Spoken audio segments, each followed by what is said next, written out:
Muy buenas. Hoy nos vamos a sumergir en un mundo que, aunque no lo vemos, corre por nuestras venas a cada segundo. Un universo donde cada célula de verdad cuenta una historia sobre nuestra salud.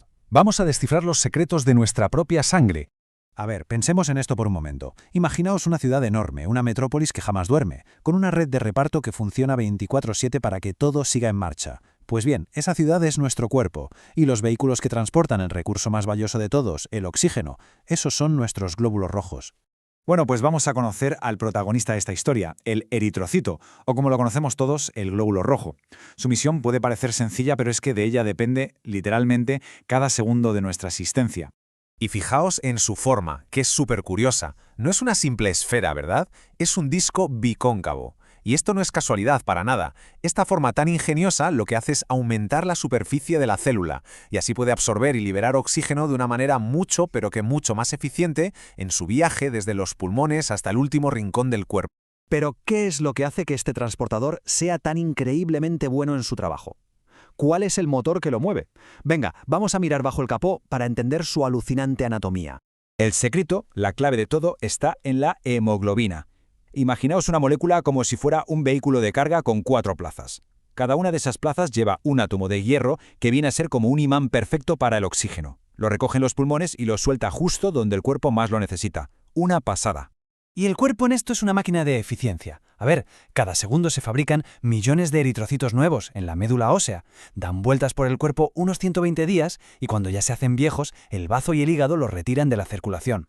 Y lo mejor es que sus componentes, como el hierro, se reciclan para crear células nuevas. Un ciclo de creación y reutilización que es simplemente perfecto. Y aquí es donde la cosa se pone todavía más interesante, de verdad, porque cuando miramos los glóbulos rojos al microscopio, no siempre tienen ese aspecto perfecto. Sus variaciones nos están contando historias, nos dan pistas que son vitales para entender la salud de una persona. Cuando un especialista analiza una muestra de sangre, es como si fuera un detective buscando pistas. Y se fija sobre todo en 5 aspectos clave. Primero, el tamaño. ¿Son más grandes o más pequeños de lo normal? Segundo, el color, que nos chiva si llevan suficiente hemoglobina. Tercero, la forma, porque las deformaciones, revelan muchísimo. Cuarto, la distribución, o sea, cómo se agrupan entre ellos. Y finalmente, las inclusiones, a ver si hay algún polizón dentro de la célula. El nombre técnico para todas estas variaciones de forma es poiquilocitosis. Pero bueno, más allá del palabra, lo que de verdad importa es que cada forma rara es un capítulo distinto en la historia que nos está contando la sangre.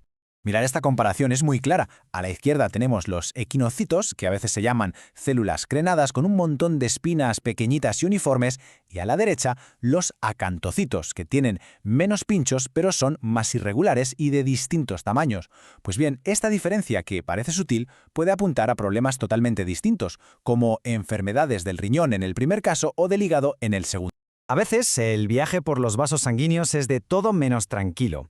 Cuando los glóbulos rojos tienen que pasar por vasos que están dañados o que son muy estrechos, pueden literalmente romperse en pedazos. A estos fragmentos los llamamos esquistocitos. Y aquí los tenemos en una muestra de verdad. Esas formas rotas, angulosas, son la prueba de un trauma físico a nivel celular. Son una señal de alarma que nos dice, ojo, que algo está dañando los vasos sanguíneos y generando mucho estrés en la circulación. Otra forma muy peculiar es la del codocito, o célula diana, como se la conoce. La hemoglobina se recoloca de una forma extraña, creando un punto oscuro en el centro, rodeado de un halo pálido y un borde oscuro. Vamos, igualita que una diana. Esto suele pasar cuando hay un exceso de membrana en la célula, en comparación con la cantidad de hemoglobina que tiene. Pero esperad, que no solo importa la forma de cada célula por separado. También es súper importante cómo se comportan en grupo. A veces se apilan de una manera muy ordenada, como si fueran fichas de casino. A esa formación la llamamos rouleau y a menudo nos está diciendo que hay un proceso inflamatorio. Otras veces, sin embargo, se agrupan a lo loco, de forma caótica, como si estuvieran pegadas. Esto puede ser una señal de que el sistema inmunitario las está atacando. Y esta imagen lo ilustra a la perfección.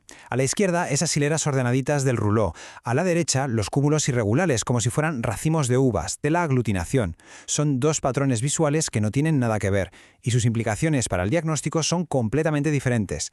Por último, a veces, la pista no está en la forma ni en cómo se agrupan, sino dentro de la propia célula.